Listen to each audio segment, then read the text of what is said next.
भगवद गीता की ये 30 लाइफ की ये प्रॉब्लम ऐसा में नहीं होते। एक गया तो दूसरा, दूसरा गया तो तीसरा, करे तो क्या करे। तब याद आता है कि लाइफ के सारे प्रॉब्लम का सॉल्यूशन तो गीता में है, लेकिन गीता पढ़ने के लिए तो टाइम ही नहीं है। क्या ये तुम्हारी प्रॉब्लम है? नहीं मेरे भाई, ये तुम्हारी प्रॉब्लम नहीं है। लेट्स अज्यूम कि एवरी डे हमारे बैंक अकाउंट में 86,400 रुपीज़ क्रेडिट होंगे, तो हम क्या करेंगे? सबसे पहले जो चीज़ की हमें नीड है वही चीज़ हम लोग खरीदेंगे, राइट? तो इसी तरह हर रोज़ 24 आवर्स मतलब 86,400 सेकेंड्स हमें रोज़ मिलते हैं। तो फिर क्या हम गीता को अपनी नीड नहीं समझते, या फिर दिन भर की रील्स और शॉर्ट स्क्रॉल करने से फुर्सत ही नहीं मिलती? और वीडियो के एंड में जो 30th वाला उपदेश है, अगर उसे हम फॉलो करने लगे तो मैं ये गारंटी के साथ कहता हूँ कि हमारी लाइफ की 99% प्रॉब्लम ऐसे ही सॉल्व होगी। तो इसीलिए इस वीडियो को एंड तक ज़रूर देखिए। हेलो एवरीवन, स्वागत है आपका हमारे यूट्यूब चैनल में लर्न बीज ओमकार। तो आज की वीडियो का टॉपिक है भगवद गीता के 30 उपदेश। भगवद गीता के ये 30 उपदेश आपको आपकी ज़िंदगी में हर जगह पे बहुत काम आएंगी। ये 30 उपदेश आपको आपकी ज़िंदगी के हर मुश्किल में राह दिखाएंगे। इसीलिए इन 30 उपदेश को आखिर तक ज़रूर सुनिए। गीता का पहला उपदेश, आपकी सारे दुखों का कारण किसी को अपना मानना है। आपने कभी गौर किया है, आपकी ज़िंदगी का सारा दुख, सारी पीड़ाएं, सारी चिंताएं वहाँ से आती है जहाँ पे आपका अपनापन होता है। एक व्यक्ति के पास एक बहुत बड़ा महल था। उसने अपनी ज़िंदगी की सारी संपत्ति लगाकर उसको बनाया था। आसपास के शहर के बहुत बड़े सेठ उस महल को खरीदना चाहते थे, लेकिन वो महल उसका अहंकार था, उसकी जीने की वजह थी। एक दिन उसके महल में आग लग गई और वो बाजार गया हुआ था। जब वो बाजार से लौटा तब उसने देखा कि मेरे महल को तो आग लगी है। वो महल उसका अहंकार था, उसकी जीने की वजह थी। इसीलिए वो इतना दुखी हो गया, इतना पीड़ित हो गया कि वो उस महल में कूदना चाहता था। लेकिन जब वो उस महल में कूदने ही वाला था, तब किसी ने उसको रोक लिया और बताया, अरे तुम इस महल में क्यों कूद रहे हो? इस महल का सौदा तो तुम्हारे बेटे ने कल ही किसी के साथ कर दिया है। ये सुनकर वो बहुत खुश हो गया। जब उसे पता चला कि अब ये महल तो मेरा रहा ही नहीं, तब वो बहुत खुश हो गया और बाकी लोगों की तरह उस महल को जलते हुए देखता रहा। उतने में उसका बेटा आ गया और वो अपने बेटे को देख के बहुत खुश हो गया और कहने लगा कि तुमने तो मेरी ज़िंदगी बचा ली, और उसको आशीर्वाद देने लगा। इन तभी उसके बेटे ने बताया, पिताजी मैं ये महल का सौदा तो करने गया था, लेकिन सौदा अभी तक पक्का हुआ नहीं है। ये सुनकर वो और भी दुखी हो गया और फुट फुट के रोने लगा। तो दोस्तों, हमें यहाँ पे ये सीख मिलती है कि जब वो महल उसका था और वो महल चल रहा था, तब वो बहुत दुखी हो गया। लेकिन जब उसे पता चला कि ये महल अभी मेरा नहीं है, तो वो खुश हो गया। लेकिन जब उसे फिर से पता चला कि अरे ये तो महल मेरा ही है और वो चल रहा है, तो वो बहुत दुखी हो गया। तो यहाँ पे हमें ये सीख मिलती है, हम किसी भी वस्तु, किसी भी व्यक्ति को जब अपना मानते हैं तो हमारे सारे दुखों का कारण वही होता है। गीता का दूसरा उपदेश है कि आपने जो भी कर्म किया है उसका फल आपको अवश्य मिलेगा। अगर आपने आपके जीवन में अच्छे कर्म किए तो जाने अनजाने में जब आप मुसीबत में होंगे तब वो अच्छे कर्म आपको बचा लेंगे। अगर आपके जीवन में आपने कुछ गलत काम किया है, पाप किया है, तो उसकी भी सज़ा आपको ज़रूर मिलेगी, क्योंकि वो परमात्मा है, उनकी हर जगह पे नज़र होती है, उनसे हमारे कोई भी कर्म नहीं छुपते। एक गांव में दो मित्र रहते थे। उन्हें ये पता चल गया था कि इस गांव में हम तो धन नहीं कमा पाएंगे, इसीलिए वो शहर चले जाते हैं।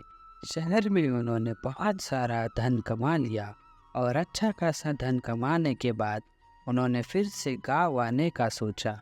वो समय ट्रैवलिंग की इतनी फैसिलिटी नहीं थी, इसलिए वो अपने बैलगाड़ी पे ही सवारी कर रहे थे और सवारी करते करते रात हो गई। तब उन्होंने सोचा कि आज के दिन हम यहीं पे रुकते हैं।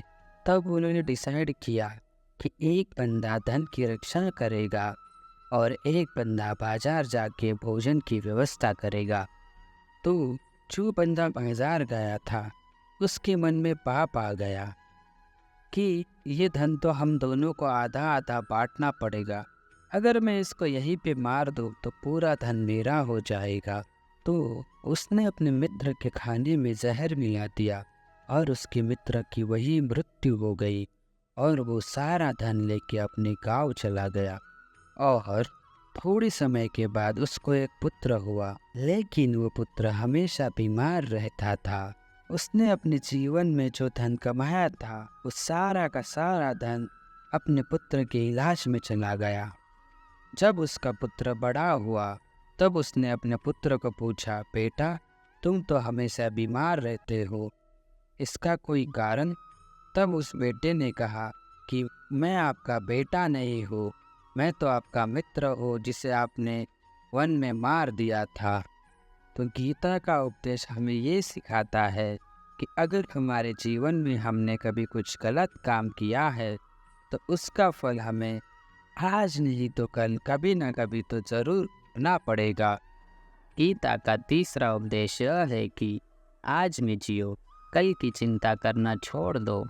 जो भी व्यक्ति अपने बीते हुए कल या अपने आने वाले कल में खोया रहता है, वह जिंदगी में कभी खुश नहीं रह सकता।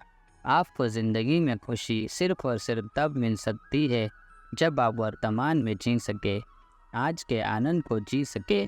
बीते हुए कल का और आने वाले कल का कोई वास्तविक अस्तित्व नहीं होता, सिर्फ आपकी बुद्धि और आपके विचारों में होता है। उसकी कोई वास्तविकता नहीं होती, उसे सिर्फ आप अपने मन के अंदर और बुद्धि के अंदर जीते हैं। लेकिन जिसे आप वास्तविकता में जीते हैं, वह आपका आज होता है, वह आपका चल रहा पल होता है। अगर आप अपने मन और बुद्धि को अपने कल में अटका कर रखेंगे, अपने भूतकाल और भविष्यकाल में अटका कर रखेंगे, तो याद रखें आप कभी खुश नहीं रह पाओगे। और अगर ज़िंदगी में खुश रहना है तो आज में और इस पल में जीना सीखो। गीता का 14वां उपदेश है कि अगर कोई आपके साथ गलत करे, अधर्म करे, पाप करे तो उसे दंड जरूर देना चाहिए। अगर आप उसको सहते हैं तो वो आपके साथ और गलत करता ही रहेगा। अगर आप उसको सहते हैं तो उसके पाप में आप भी भागीदार हो जाओगे। अर्जुन श्री कृष्ण से कहने लगा, ये सब तो मेरे भाई हैं, मेरे गुरुजन हैं, मैं इनके सामने कैसे हथियार उठाऊं? तो भगवान श्री कृष्ण ने कहा, जिन्हें तू अपना मानता है वो पाप की तरफ खड़े हैं, वो अधर्मी हैं। अगर तुम इनका वध नहीं करोगे तो समाज में पाप और बढ़ता जाएगा, क्योंकि अगर हमने पाप को नहीं रोका तब वो और बढ़ता ही रहता है। ऐसे ही कोई आपके साथ गलत करता है, आपको चोट पहुंचाता है और आप उसे चुपचाप सहते रहते हैं, तब वो आपको कमज़ोर समझने लगता है और आपको दुख पहुंचाना अपना हक समझता है। लेकिन जब आप उसके गलत व्यवहार को, उसके अधर्म को रोकते हैं, उसका विरोध करते हैं, तब वह अपनी सीमा में रहना सीख जाता है। यह कलयुग है दोस्तों। अगर इस ज़माने में आपको खुश रहना है तो आपको अपनी रक्षा खुद ही करनी पड़ेगी। कोई आपके साथ गलत करे तो उसे कभी भी सहना नहीं चाहिए, बल्कि उसका सामना करना चाहिए। गीता का 5वां उपदेश यह है कि किसी से भी हद से ज़्यादा मोह मत करना। जिससे भी आप सबसे ज़्यादा मोह लगाओगे वो आपको ज़रूर रुलाएगा। मोह के वजह से ही आपको कई बार अपना अपमान भी सहना पड़ता है, और कुछ लोगों को तो मोह की वजह से ही अपना अपमान तक नहीं दिखता कि सामने वाला मेरी इज्जत तक नहीं कर रहा है और मैं उसके पीछे मर रहा हूँ। वह आपकी आंखों में ऐसी पट्टी लगा देता है कि आपको सच और झूठ दिखाई नहीं देता। आपको किसी इंसान का चेहरा दिखाई नहीं देता। आप जो देखते हैं, जो सुनते हैं, उसी पर यकीन कर लेते हैं। फिर चाहे आपको कितना ही दर्द मिल रहा हो, अगर आप किसी इंसान को ठीक से समझना चाहते हैं, किसी की सच्चाई जानना चाहते हैं, तो उसके लिए बहुत ज़रूरी है कि आप उसके मोह से जल्दी बाहर आ जाए। वास्तविकता में रिश्ते दुख नहीं देते, आपका मोह आपको दुख देता है। जिस दिन मोह खत्म, उस दिन आपको किसी भी रिश्ते से कोई दुख नहीं मिल सकता, क्योंकि आपको फिर कोई फ़र्क ही नहीं पड़ेगा। गीता का छठा उपदेश यह है कि आप वो मत करो जो सब कहते हैं, बल्कि वो करो जो आपके लिए सही है। श्री कृष्ण जी ने अर्जुन से कहा कि जो तेरा कर्तव्य है, जो तेरे लिए सही है, जो तुझे करना चाहिए, तू वो कर। कभी भी वो काम मत कर जो दुनिया कर रही है। क्योंकि अर्जुन श्री कृष्ण से कहने लगा कि ऐसे भयंकर युद्ध में पड़ने से अच्छा है कि मैं सन्यासी बन जाऊँ। तो श्री कृष्ण जी ने अर्जुन से कहा कि सन्यासी बनना तेरा कर्म नहीं, तेरा धर्म नहीं, तू क्षत्रिय है। तेरा कर्म, तेरा धर्म यही है कि तू अधर्म का नाश करे, धर्म की रक्षा करे। ऐसे ही हर इंसान का एक अलग कर्तव्य होता है, एक अलग मार्ग होता है। तो कभी भी उस मार्ग पर मत जाना जहाँ सारी भीड़ जा रही है। कभी भी वो काम मत करो जो दुनिया कहती है कि आजकल ये ट्रेंड हो गया है, यह फैशन हो गया है, सब करते हैं इसीलिए हम भी कर रहे हैं। सारी भीड़ यही काम कर रही है, इसीलिए हम भी यही कर रहे हैं। अगर आप वो करोगे जो भीड़ कर रही है, तो आप भी उस भीड़ में कहीं खो जाओगे। लेकिन अगर आप वो करोगे जो आपके लिए सही है, जो आपकी प्रतिभा है, तो दुनिया की सारी भीड़ में आप सबसे अलग नज़र आएंगे। गीता का सातवां उपदेश यह है कि ज़िंदगी में धोखा अपने ही देते हैं, क्योंकि उनको आपकी कमजोरियों का पता होता है। बाहर वाला आपको धोखा नहीं दे सकता, क्योंकि उसको आपके बारे में पता नहीं है कि आपको चोट कहाँ पहुँचती है। लेकिन जो आपका अपना है, आपका खास है, उसे बहुत गहराई से पता है कि आपकी कमजोरी क्या है। क्या ऐसा करे जिससे इसको दर्द हो सकता है, जिससे इसको हम नीचा दिखा सकते हैं, इसको चोट पहुंचा सकते हैं। ये कलयुग है, इसमें बाहर वालों से नहीं, जो हमारे हैं उनसे ही हमें सावधान रहना है। महाभारत का युद्ध दो अलग अलग राजाओं में नहीं हुआ, बल्कि एक ही परिवार के भाइयों में हुआ था। सब आपस में एक ही वंश के लोग थे। गीता का आठवां उपदेश यह है, जो इंसान अपनी रक्षा खुद नहीं कर सकता, उसकी रक्षा भगवान भी नहीं कर सकते। श्री कृष्ण जी ने अर्जुन से कहा कि हे अर्जुन, तू हर काल में मेरा स्मरण करते रहना और युद्ध भी करते रहना। अर्जुन ने श्री कृष्ण से पूछा कि यह युद्ध तो कुछ दिनों में समाप्त हो जाएगा, लेकिन आप कह रहे हैं कि तू हमेशा मेरा स्मरण करते रहना और युद्ध करते रहना। हमेशा युद्ध करने का क्या मतलब है? तो श्री कृष्ण जी ने अर्जुन से कहा कि ये पूरी ज़िंदगी एक रणभूमि है। इस जीवन में सुख दुख आते रहेंगे और तुझे उसका डट कर मुकाबला करना है। श्री कृष्ण जी ने यह नहीं कहा कि तू चुप कर बैठ जाना और मैं लड़ाई करूँगा। बहुत गहराइयाँ है गीता के ज्ञान में। हमारे जीवन की डोर भी संभाल के ईश्वर बैठे हैं, लेकिन युद्ध हमें ही करना है। ईश्वर को याद करना है कि हे ईश्वर, मुझे शक्ति देना, मुझे समझ देना, मुझे बुद्धि देना, ताकि मैं अपनी ज़िंदगी की सारी लड़ाइयाँ जीत सकूँ, मैं ज़िंदगी में सही मार्ग पर चल सकूँ। लेकिन आपको अपनी लड़ाई खुद ही लड़नी पड़ती है। जो लोग यह कहते हैं कि हम कुछ नहीं करेंगे, सब वो ईश्वर करेगा, तो कहते हैं कि आलसी इंसान को देखकर तो भगवान भी घबरा जाता है कि ये कुछ नहीं करेगा। भगवान ने बुद्धि दी है, समझ दी है, ईश्वर आपको प्रेरणा देते हैं, शक्ति देते हैं, लेकिन आपको अपनी रक्षा स्वयं ही करनी होगी। गीता का 9वां उपदेश यह है कि कोई भी ऐसी गंदी आदत खुद को मत लगने देना जो आपकी ज़िंदगी बर्बाद कर दे। कहीं न कहीं महाभारत युद्ध एक जुआ की आदत की वजह से ही शुरू हुआ था। सारा खेल वहीं से शुरू हुआ था। एक ऐसी जुआ की लत जहाँ युधिष्ठिर ने अपनी भाइयों को दांव पर लगा दिया, अपनी पत्नी को दांव पर लगा दिया। ऐसा जीतने का नशा कि अपना सब कुछ गंवा दिया।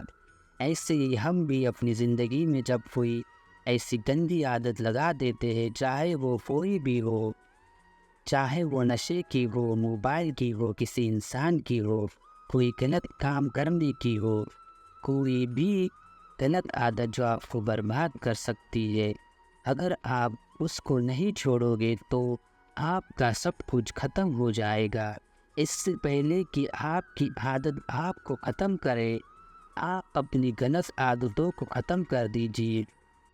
गीता का 10वां उपदेश यह है कि हाथ से इंसान कभी भी कुछ हासिल नहीं कर सकता। अधिकतर लोग सिर्फ योजनाएं बनाते हैं कि मुझे बड़ा घर चाहिए, बड़ी गाड़ी चाहिए, मैं पूरी दुनिया घूमना चाहता हूँ, क्या क्या नहीं चाहिए। ये हर कोई सोच लेता है, लेकिन उसके लिए मेहनत बहुत कम लोग करते हैं, क्योंकि चाहना बहुत आसान है, लेकिन उसके लिए कर्म करना बहुत मुश्किल है।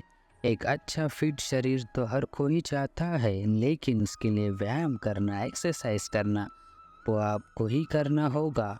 जो इंसान आलसी बन बैठ जाता है, ना उसे अच्छा शरीर मिलता है और ना ही अच्छा जीवन मिलता है। तो ज़िंदगी में अगर कुछ पाना हो तो आलस को अपनी ज़िंदगी से दूर कर देना। गीता का 11वां उपदेश यह है कि ज़िंदगी में अगर खुशी चाहते हो तो मन की गुलामी का त्याग कर दो। कई लोग कहते हैं कि हम करना तो बहुत कुछ चाहते हैं, लेकिन कुछ कर नहीं पाते।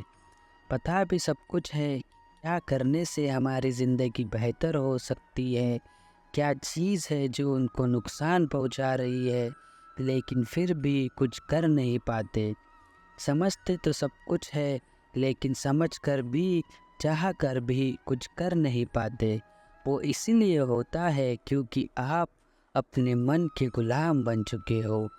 अरे लोग तो अपनी जीभ का स्वाद तक नहीं छोड़ पाते और फिर कहते हैं कि हम पतले नहीं हो पाते, फिट नहीं हो पाते, सक्सेस नहीं मिल रही है, क्योंकि जो आपको करना चाहिए वो आप करते ही नहीं है।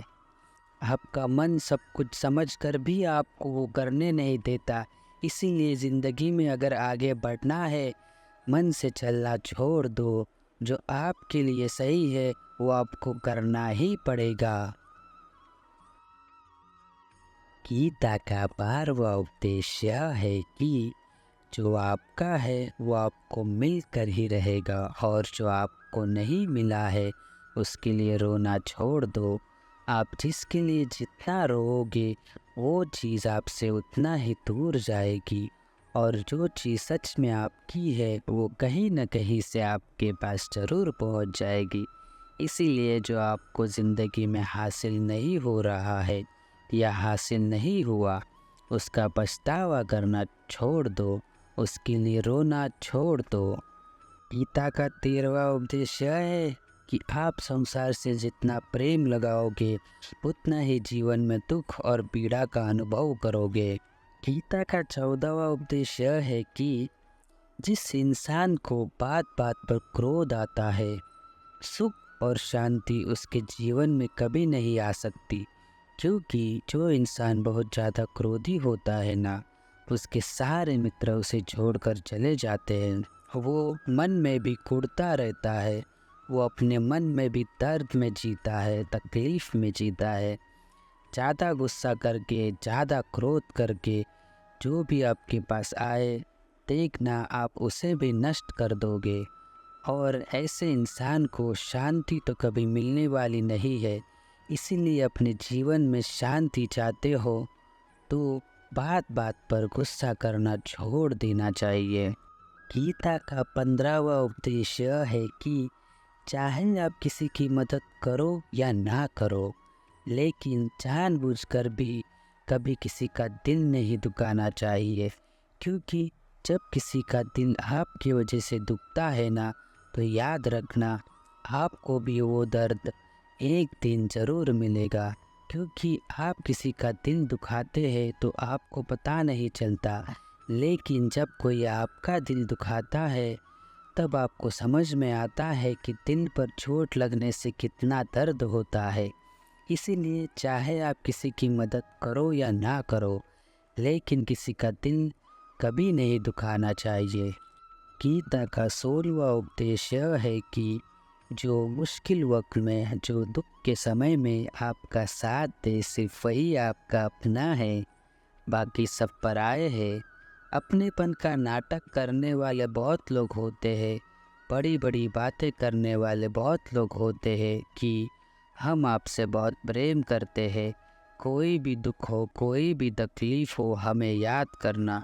लोग दुख उठाने की बात करते हैं, लोग आने जाने की बात करते हैं, हाथ मिलाना तो ठीक से नहीं जानते और दिल मिलाने की बात करते हैं। जब सच में आपकी ज़िंदगी में तकलीफ़ आएगी ना, तब आपको समझ में आ जाएगा कि आपका साथ देने के लिए कौन खड़ा है। क्योंकि उस समय में सारे लोग भाग जाते हैं कि लोगों को पता होता है कि ये व्यक्ति हमारे पास आया है तो मदद ही मांगेगा, हमको कुछ दे नहीं पाएगा। लोग आपसे सिर्फ तभी रिश्ता रखते हैं जब आप उन्हें कुछ दे सकते हो, आपसे उन्हें कुछ फ़ायदा हो सकता है। लेकिन जब लोगों को ये पता चल जाता है, समझ में आ जाता है कि उनको आपसे कोई फ़ायदा नहीं होने वाला, बल्कि उनको आपकी मदद करनी पड़ेगी, तो वो आपको दूर से ही देखकर भाग जाते हैं। इसीलिए जो आपके मुश्किल वक्त में आपके साथ खड़ा हो जाए, सिर्फ वही आपका अपना होता है। बाकी इस दुनिया में सब पराये हैं, क्योंकि सिर्फ अपना कह देने से कोई अपना नहीं हो जाता। गीता का 17वां उपदेश यह है कि जो कुछ भी ज़िंदगी में होता है वो अच्छे के लिए ही होता है, और जो हो रहा है वो भी अच्छे के लिए ही हो रहा है, और जो आने वाले भविष्य में होगा वो भी अच्छे के लिए ही होगा। हालांकि ये बहुत गहरी बातें हैं। कुछ चीज़ें ज़िंदगी में ऐसी होती है जो हमें लगता है कि मेरे साथ ही ऐसा क्यों हुआ, ये सब मेरे साथ ही होना था। लेकिन जब वो वक्त गुज़र जाता है तब एक दिन हमको समझ आता है कि अगर हमारे साथ ये सब नहीं होता तो आज हम इस मुकाम पर नहीं होते। अगर मेरे साथ ये सब नहीं होता तो शायद हमारी ज़िंदगी और भी बर्बाद हो जाती। इसीलिए अगर हमको ये समझ में आ जाए कि ज़िंदगी में जो कुछ भी हो रहा है वो सब अच्छे के लिए ही हो रहा है, तो हम जिंदगी में हमेशा खुश रहेंगे। गीता का 18वां उपदेश यह है कि हर काम को समझदारी से करना ही योग है। कई लोग काम तो करते हैं लेकिन उन्हें हासिल कुछ नहीं होता। बहुत लोग कहते हैं कि हम बहुत मेहनत करते हैं तब भी ज़िंदगी में सफलता हासिल नहीं हो रही। बहुत कुछ करने से, बहुत मेहनत करने से आपको सफलता नहीं मिलेगी, लेकिन सही तरीके से समझ के काम करने से आपको ज़िंदगी में सफलता ज़रूर मिलेगी। गीता का 19वां उपदेश यह है कि कभी भी किसी भी चीज़ की अति नहीं करनी चाहिए। कोई भी चीज़ हद से ज़्यादा मत करना। किसी से प्रेम भी हद से ज़्यादा मत करना। किसी से नफ़रत भी हद से ज़्यादा मत करना। हद से ज़्यादा मीठा भी खराब, हद से ज़्यादा कड़वा भी खराब। हद से ज़्यादा आराम भी आपको बीमार कर देगा। हद से ज़्यादा खाना भी आपको बीमार कर देगा। हद से ज़्यादा भूखा रहना भी आपको नुकसान पहुंचाएगा, और हद से ज़्यादा जागना भी आपको बहुत नुकसान पहुंचाएगा। तो जीवन को संतुलन के साथ जीना चाहिए। जैसे ही आप संतुलन खो देते हैं वैसे ही आपके जीवन में दुर्घटना हो जाती है। गीता का 20वां उपदेश यह है कि जिसे आप सबसे ज़्यादा महत्व दोगे वह आपको कभी महत्व नहीं देगा। आपने कभी गौर किया कि आपका अपमान कौन लोग करते हैं? आपका अपमान सिर्फ वही लोग करते हैं जिसे आप सबसे ज़्यादा महत्व देते हैं। दूसरों की इज्जत करना अच्छी बात है, पर दूसरों की अगर बहुत ज़्यादा इज्जत करोगे तो उनकी नज़र में आपकी इज्जत ख़त्म हो जाती है। इसीलिए किसी को भी कभी भी अपना सब कुछ नहीं बनाना चाहिए कि तुम ही मेरे सब कुछ हो। जैसे ही आप किसी को अपना सब कुछ बना लेते हैं तो आप उसके लिए कुछ भी नहीं रह जाते। इसीलिए लोगों को इज्जत उतनी ही देनी चाहिए जितना वह हजम कर सके। हद से ज़्यादा इज्जत देना आपकी ही बेइज्जती करवा सकता है। गीता का 22वां उपदेश यह है कि किसी पर भी आँख बंद करके भरोसा मत करना। जैसे महाभारत की कथा में दुर्योधन ने कितनी बार षड्यंत्र करके पांडवों को मारने की कोशिश की, आग में जलाने की कोशिश की, और धर्म पर चलने वाले ये लोग बार बार उसकी बातों में आ जाते थे। यह बात और है कि ईश्वर उनकी रक्षा कर रहे थे और जिसे वह अपना भाई समझ रहे थे, जिसे वो अपना सगा समझ रहे थे, जिस पे वो भरोसा कर रहे थे, वही उनकी मृत्यु करवाना चाहता था। इसलिए भरोसा करते समय अपनी आंखें जरूर खुली रखना। गीता का 23वां उपदेश यह है कि जिसके साथ सत्य और ईश्वर की शक्ति है, चाहे सारी दुनिया उसके खिलाफ हो जाए, लेकिन अंत में जीत उसकी ही होती है। श्रीमद् भगवद गीता में 18 अध्याय 700 श्लोक है। उसमें धृतराष्ट्र बार बार संजय से पूछता है कि बताओ युद्ध में कौन जीत रहा है और कौन हार रहा है।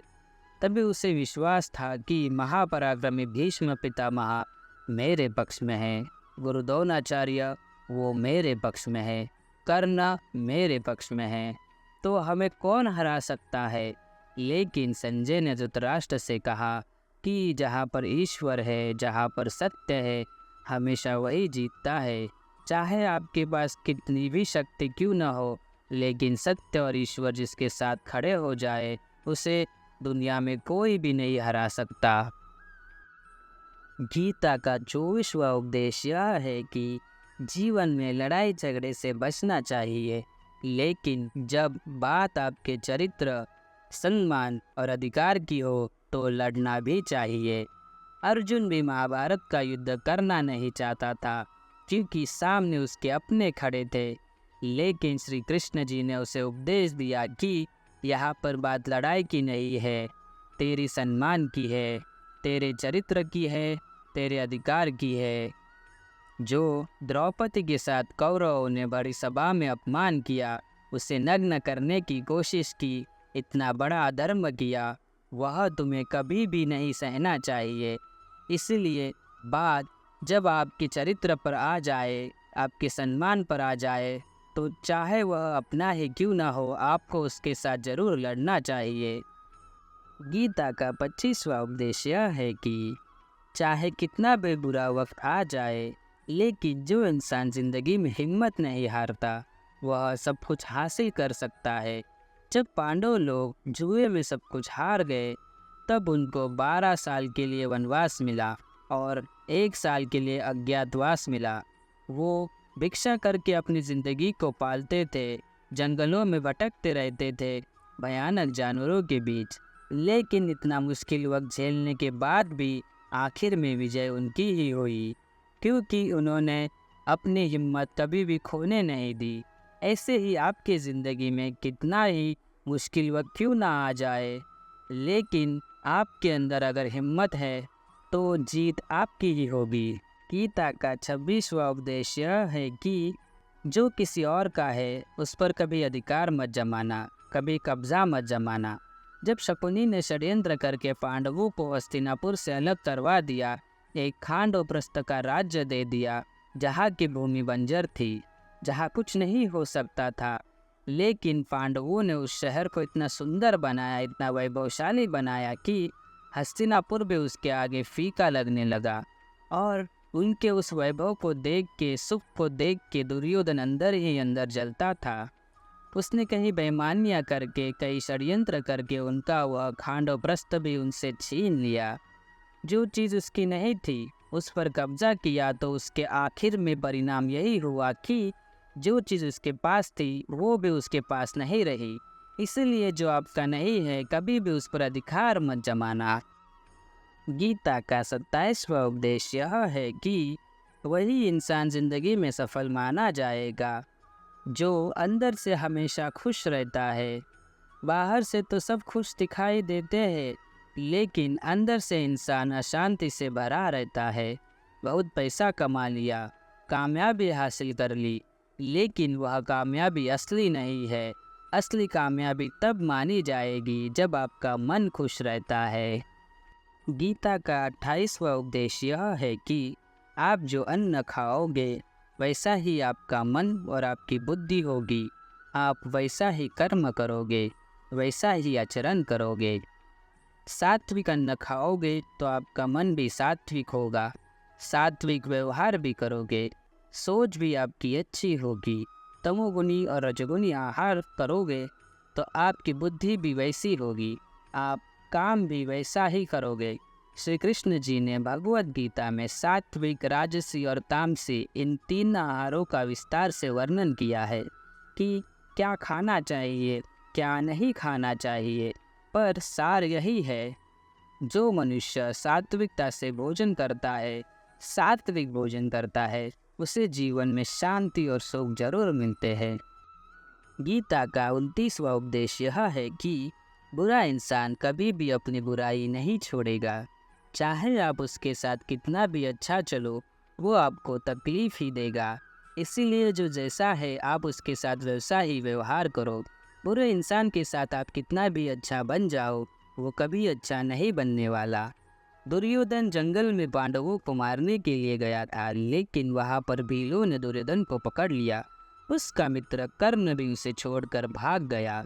वह भी दुर्योधन को मार देना चाहते थे, लेकिन युधिष्ठिर अपने भाई की रक्षा करने के लिए वहाँ पहुँच गया। उसके जीवन की रक्षा की, लेकिन उसके बाद भी वह हमेशा पांडवों को नुकसान करता था। इसीलिए अगर कोई इंसान बुरा है, उसके साथ अच्छा बनने की कोशिश मत करो। जो जैसा है आप उसके साथ वैसा ही व्यवहार करो। गीता का 30वां उपदेश यह है कि जो इंसान अपने कामों को समय से ख़त्म नहीं करता, समय की कदर नहीं करता, उसकी ज़िंदगी का सारा समय व्यर्थ में ही समाप्त हो जाता है, क्योंकि समय ही आपका जीवन है। अगर आप समय को व्यर्थ ही नष्ट करते रहेंगे, व्यर्थ के कामों में गवा देंगे, तो आपको जीवन में कभी भी कुछ हासिल नहीं होगा। अगर कुछ ज़िंदगी में पाना चाहते हो तो समय की कदर ज़रूर करना। जो भी व्यक्ति गीता के 30 उपदेशों को रोज सुनेगा, समझेगा, तो ज़िंदगी की कितनी भी मुश्किल से मुश्किल घड़ी क्यों ना आ जाए, उसे ऐसे मुश्किल समय में भी रास्ता ज़रूर मिल जाएगा।